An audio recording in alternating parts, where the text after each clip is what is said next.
Assalamualaikum warahmatullahi wabarakatuh. Kami dari kelompok 4 yang beranggotakan Deni Aji Wicaksono, Roy Adi Wicaksono, Pratiwi Jatining Putri, dan Inayah Islami Nur akan mempresentasikan hasil makalah kami yang bertema Rukun Iman dan Ihsan. Pengertian iman. Iman berarti percaya dan yakin dengan keyakinan yang sebenarnya tanpa ada keraguan sedikitpun. Karena itu orang yang beriman adalah orang yang membenarkan dengan hatinya, mengikrarkan dengan lisannya, dan membenarkan dalam perbuatannya. Macam-macam rukun iman. Yang pertama, iman kepada Allah.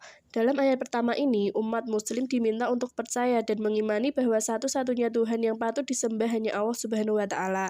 Seperti pada hadis Imam Nawawi dalam Arba'in, berimanlah kamu kepada Allah dan malaikatnya, dan kitab-kitabnya, dan utus-utusannya, dan hari kiamat, dan imanlah kamu pada kepastian Allah dalam baik dan buruknya. Yang kedua adalah iman kepada malaikat. Malaikat sendiri diciptakan Allah dari cahaya. Hikmahnya mengingat peran-peran para malaikat di atas membuat kita waspada akan perbuatan baik dan buruk di dunia. Selain itu, kita pun semakin mengetahui keagungan Allah Subhanahu wa Ta'ala lewat salah satu ciptaannya yang mulia, yakni para malaikat. Yang ketiga, iman kepada kitab-kitab Allah. Allah menurunkan kitab-kitab suci kepada Nabi dan Rasul untuk membimbing umat-umatnya. Bagi Muslim, kita diwajibkan untuk mengimani setiap ayat dalam Al-Quran. Yang keempat, iman kepada Rasul. Rasul sendiri adalah seorang utusan Allah yang diberinya wahyu. Berbeda dengan Nabi, wahyu yang diberi Allah kepada Rasulnya diperintahkan untuk disebarkan kepada umat. Oleh karenanya, tidak semua Nabi adalah Rasul, tapi semua Rasul sudah otomatis adalah seorang Nabi. Yang kelima, iman kepada hari akhir atau kiamat. Dalam Islam, semua Muslim diwajibkan untuk mengimani bahwa hari akhir benarlah ada. Pada hari itu, seluruh amal kebaikan dan keburukan akan dihisab dan ditimbang dengan seadil-adilnya. Jika amalan baikmu lebih berat dari amalan burukmu, maka hadiah surga akan menanti. Namun, jika sebaliknya, maka ganjaran nerakalah yang akan diberikan. Yang keenam, iman qada dan qadar atau takdir. Rukun iman yang terakhir. Allah Subhanahu wa Ta'ala memerintahkan umat muslim untuk mengimani takdir baik atau qada dan takdir buruk atau qadar.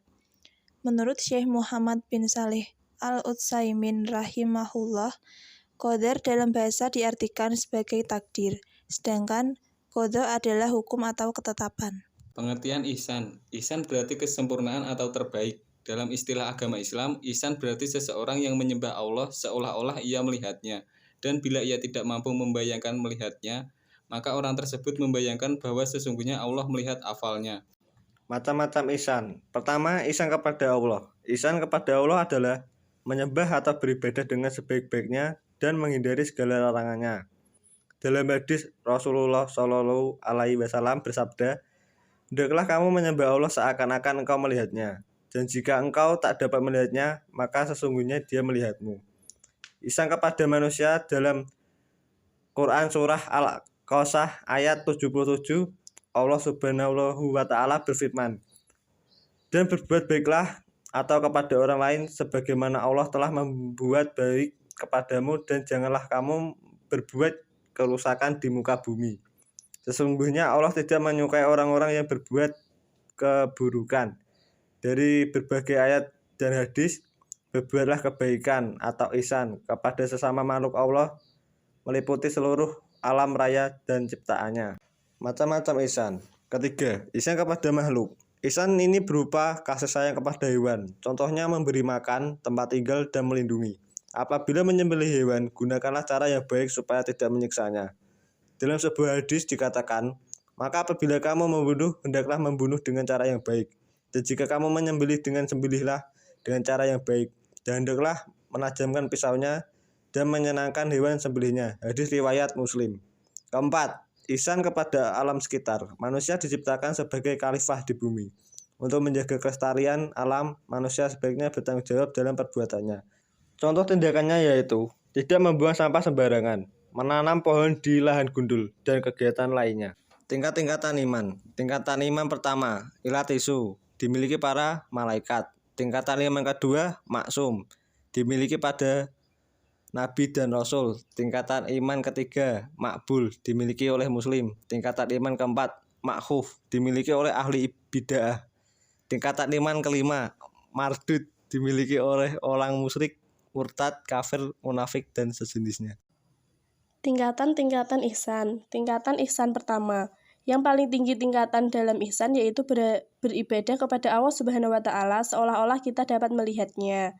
Tingkatan ihsan kedua, menghadirkan keagungan Allah di hati kita dan melakukan muraqabah atau merasa diawasi Allah dalam beribadah.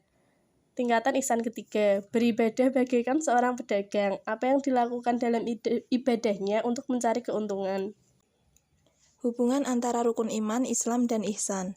Jika Islam dan iman disebut secara bersamaan, maka yang dimaksud Islam adalah amalan-amalan yang tampak dan mempunyai 5 rukun. Sedangkan yang dimaksud iman adalah amal-amal batin yang memiliki 6 rukun.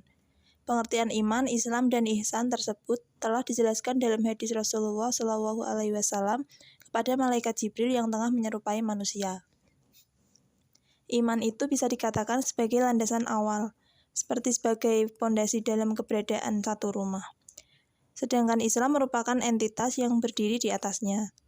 Maka apabila iman seseorang lemah, maka Islamnya pun akan condong, lebih-lebih akan rubuh. Dalam realitanya, mungkin pelaksanaan sholat akan tersendat-sendat, sehingga tidak dilakukan pada waktunya, atau malah mungkin tidak terdirikan.